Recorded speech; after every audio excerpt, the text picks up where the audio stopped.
নমস্কার বন্ধুরা, আর MP family ব্লগে তোমাদের অনেক অনেক স্বাগত। অষ্টমীর ব্লগ তোমাদের কাছে পৌঁছাতে অনেকটাই দেরি হয়ে গেল। তবে কি করবো বলো, ভিডিও যখন আছে তোমাদের সাথে তো শেয়ার করতেই হবে। তো চলো আজকে অষ্টমীর ব্লগটা শেয়ার করি। আজ অষ্টমী, আর আমার লাইফে আমার মেয়েকে নিয়ে প্রথম অষ্টমী, তাই জন্য একটু অষ্টমীটা নিয়ে এক্সাইটেডই ছিলাম। তবে ওই যে বলে না, আগে প্রচণ্ড পরিমাণে সাজগোজ করতাম, তবে এই বছর কিন্তু সেটা হয়নি।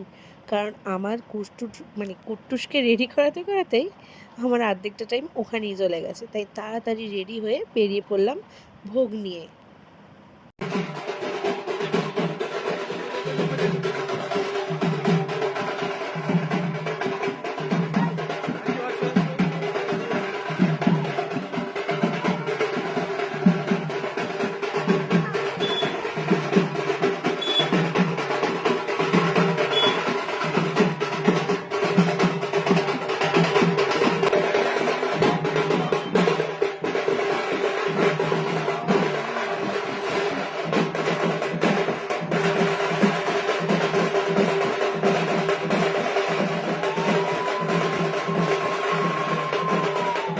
ভোগটা ঠাকুরের সামনে রেখে দিয়েছি, আর তোমরা দেখো আমাকে কতটা সুন্দর সুন্দর লাগছে। হ্যাঁ গো, কুট্টুস কালকে রাত্রে একটুও আমাকে ঘুমাতে দেয়নি, তাই জন্য একটুখানি ঘুম ঘুমও পাচ্ছিল, তাই মুখটা বেশি শুকনো লাগছে।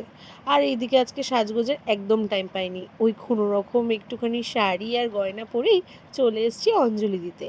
অষ্টমীতে তো শাড়ি আর গয়না মাস্ট বলো।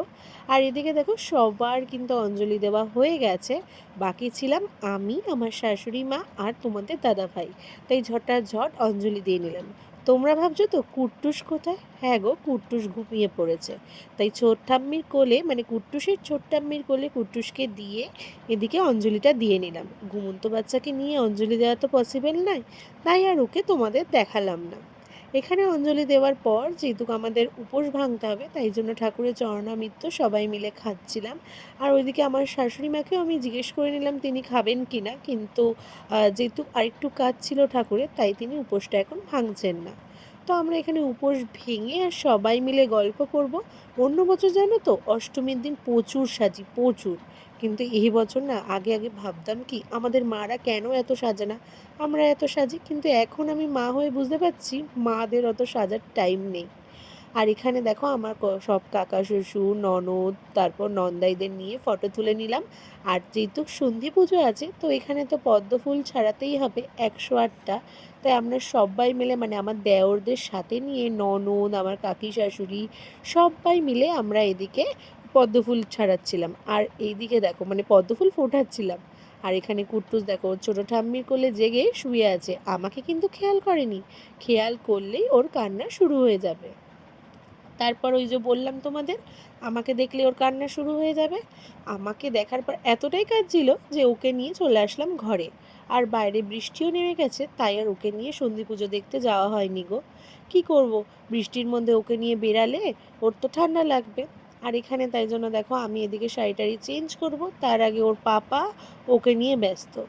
মেয়েরা কত আদরের হয় না বাবার কাছে, যে দেখো সব কিছু ছেড়ে কিন্তু ও মেয়ের কাছেই রয়েছে। আর কুট্টুস যেহেতু এখানে খালি গায়ে রয়েছে, তাই খুব একটা কুট্টুসকে দেখালাম না। এখানে তারপর আমাদের তো অঞ্জলি দিয়ে এখানে লুচি তরকারি খাই, তাই জন্য আজকে আমাদের ভাত টাত হয় না।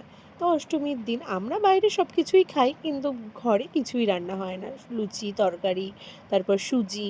আর অষ্টমীর ভোগ জানো তো আমিও রান্না করি, কিন্তু এবছর আর কুট্টুসকে নিয়ে পেরে উঠিনি রান্না করতে, কারণ ওকে নিয়ে সকালে উঠে রান্না করা বা কিছুটাই পসিবল ছিল না। দেখা যাবে আবার নেক্সট ইয়ার যদি পারি তো করব। তারপর এখানে একটু রেস্ট নিয়ে বিকেলবেলা শাশুড়ি মা আর শ্বশুরমশাইকে নিয়ে বেরিয়ে পড়লাম একটু ডিনারে। এখন তো কুট্টুসকে নিয়ে ঠাকুর দেখা পসিবল না, আর খুব একটাও গরম সহ্যও করতে পারে না, তার জন্য কুট্টুসকে সাথে নিয়ে আর ওর ঠাম্মি দাদুকে সাথে নিয়ে চলে যাচ্ছি ডিনার ডেটে। আর এখানে দেখো কেমন লাগছে বলো তো, কুট্টুসের কিন্তু প্রথম ডিনারে আসছে তার ঠাম্মি দাদুর সাথে। কুট্টুস তো খুব মজা পেয়েছে, আর তার ঠাম্মি দাদুও খুব মজা পেয়েছে। তো প্রথমেই আমরা দেখো এখানে গালাউটি কাবাব নিয়ে আসলাম, গালাউটি কাবাব অর্ডার দিয়েছিলাম, সেটা আসলো। আর তারপর তো আমাদের মাস্ট বিরিয়ানি, সেটাই খাবো। তো চলো তাহলে আজকে আমি, কুট্টুসের ঠাম্মি, দাদু, তোমাদের দাদা আর কুট্টুসকে সাথে নিয়ে ব্লগটা শেষ করছি। তোমাদের কেমন লাগলো অবশ্যই কিন্তু কমেন্ট করে জানিও। ভালো লাগলে কিন্তু লাইক, কমেন্ট, শেয়ার আর সাবস্ক্রাইব করে দিও। তো সবাইকে আজকের মতো শুভরাত্রি। দেখা হচ্ছে নেক্সট ব্লগে। টাটা।